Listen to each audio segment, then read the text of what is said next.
Карьера за молодежной академией РБ Лейпцига в СМ-26. На очереди у нас уже обзор 9 сезона. И в прошлом сезоне РБ Лейпциг себя показал очень круто, несмотря на кадровые проблемы. Но что нас ждет в этом сезоне, давайте будем смотреть. Приятного просмотра! Также, если вам интересно расписание видео или другие новости моего канала, в описании ссылочка на группы в Телеграме и Инстаграме.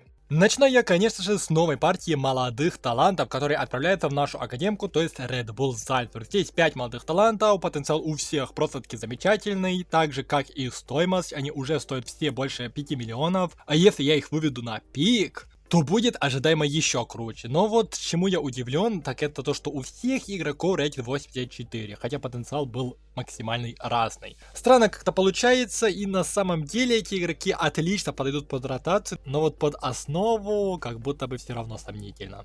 Ну ладно, давайте посмотрим, как там сезон прошел у РБ Лейпцига. Начали они, к сожалению, с ничьи 1-1 против Кёльна, а потом нулевая ничья против Хофенхайма, но зато переиграли Штутгарт 2-0. Затем сумели пройти в 1/16 Кубка Германии, обыграв команду не из чемпионата с разгромным счетом 4-1. Но вот Баварии уже по классике в Бундеслиге проигрывают 5-0. Еще и с минимальным счетом уступают Фрайбургу. Но в первом туре общего этапа Лиги Чемпионов, к сожалению, в первом матче ничья 1-1 против Бенфики. Но вот как они умудрились проиграть с минимальным счетом команде новичку этого сезона Бундеслиги? Это просто кошмар. Еще и после этого ничья 1-1 против Майнца 0-5. Ну а дальше ничем не лучше. Разгромное поражение в Лиге Чемпионов от Манчестер Сити 4-0. Нулевая ничья против ливеркузенского Байера. И поражение, причем снова 4-0 против Ромы в Лиге Чемпионов.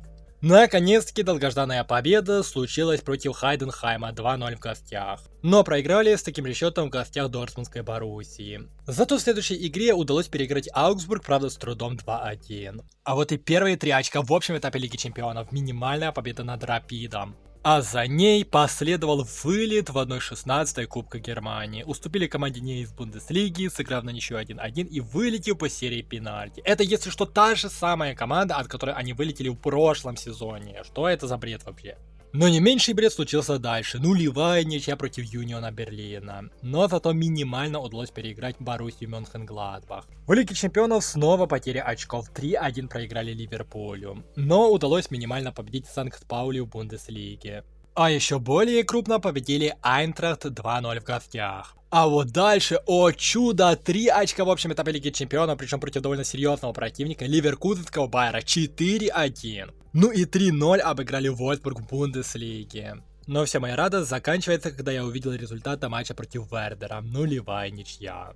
Закончился декабрь, а значит пора тем самым 5 молодым перспективным футболистам вернуться в стан РБ Лейпцига. И похоже, что они очень сильно команде помогли, потому что сразу все начинается с победы над Кёльном 3-1. Потом в гостях в Лиге Чемпионов переиграли с Celtic с таким же счетом 1-3. 4-1 гостевая уверенная победа над Хофенхаймом. 2-0 снова переиграли Штутгарт. Забирают 3 очка снова в общем этапе Лиги Чемпионов против Фейнорда 2-4. Этот матч с Фейнордом был последним 8-м туром общего этапа, и РБ Лейпциг закончил его на 13-й строчке. На самом деле довольно-таки неплохо, учитывая, что вначале они очень много теряли очков. Но что касается Бундеслиги, то тут снова нас ждала уверенная победа. 4-1 победили Фрайбург. Ну и по классике снова проигрывают Мюнхенской Баварии 3-0. Еще и проиграли первый матч 1/16 Лиги Чемпионов Вильяреалу 2-0. Но зато в этот раз против новичка Бундеслиги одержали разгромную победу 1-5. А вот в ответке против Вильяреала тоже сумели победить, но всего лишь с минимальным счетом, из-за чего общий счет 2-1 в пользу Вильяреала, и РБ Лейпциг уже на 1/16 стадии покидает турнир. Остается только Бундеслига, и посмотрим, что тут у нас будет. Сначала побеждаем Майнц 0-5 со счетом 2-1. Потом с разгромнейшим позорным счетом отлетаем от ливеркузенского Байера 4-0. Минимально уступают Хайденхайму. Также само минимально уступают ФК Аугсбургу. А против Дортмундской Боруссии, ну, в целом довольно неплохой счет 2-2 ничья. Ну и удается с трудом победить Юнион Берлин 2-1. Затем со счетом 4-0 одерживают разгромную победу над Боруссией Мюнхен-Гладбах, переигрывают в гостях Санкт-Паули 1-3, но потом нулевая ничья против Айнтрахта, нулевая ничья против Вольфсбурга, А завершающим туром Бундеслиги стала минимальная победа против Вердера. Ну и как итог, РБ Лейпциг финиширует в этом сезоне всего лишь на 6-й строчке. Как же это на самом деле плохо. Но по вот этим результатам Бундеслиги это уже было очевидно, то что РБ Лейпциг откровенно проваливает сезон. 60 очков, могли на самом деле даже закончить ниже. А что меня больше всего шокировало, то что по забитым голам РБ Лейпциг всего лишь 9-й. Ну а вот по пропущенным наоборот 3-й. Какой-то очень сомнительный у них получился сезон.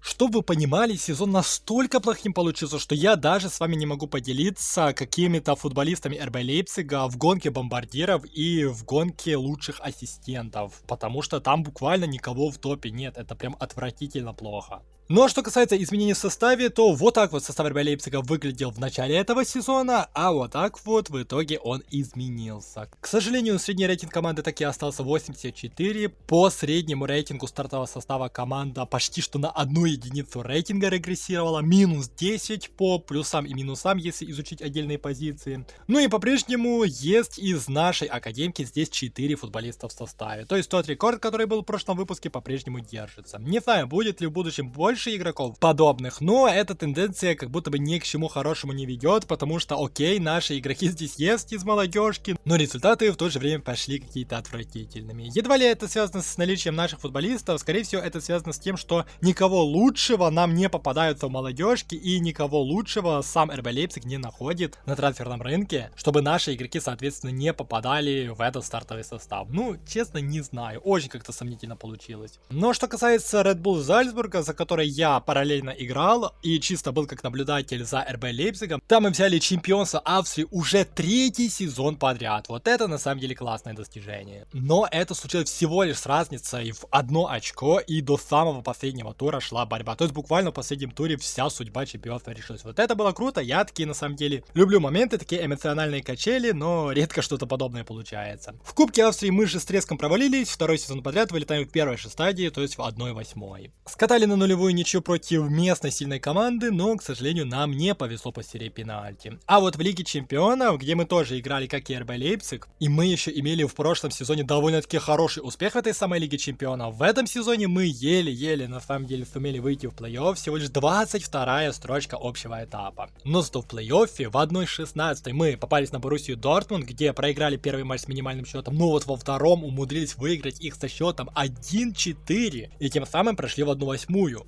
А это на секундочку дальше, чем РБ Лейпциг в этом сезоне. Ну а дальше нам, к сожалению, попался лондонский Арсенал. Мы первый матч продули 3-0, второй матч продули 4-1. Вообще без шансов. Крутого успеха, как в прошлом сезоне, к сожалению, не получилось. Но даже так сезон у нас получился лучше, чем у РБ Лейпцига. Я не понимаю, что с ними не так случилось. Я не понимаю, почему нам не достается какая-то крутая молодежка, чтобы прям реально было усиление, прям жесткое стартового состава РБ Лейпцига. Либо если такие футболисты попадаются, то сам РБ Лейпциг их распродает. Короче, какая-то странная ситуация. Но самое обидное в этом всем то, что уже прошло 9 сезонов карьеры, но никакого видимого прогресса пока что, ну, я, честно говоря, не наблюдаю. Но это до поры до времени, это вам небольшой спойлер. Но что будет в следующем выпуске, а это будет юбилейный, получается, 10-й сезон, это вы узнаете, соответственно, в следующем выпуске. Надеюсь, это видео вам понравилось, и если это так, ставьте лайки. Подписывайтесь на мой канал, если вы впервые и хотите продолжать следить за моим контентом. Нажимайте на колокольчик для уведомлений, и желаю вам успеха, и надеюсь, увидимся в следующих выпусках.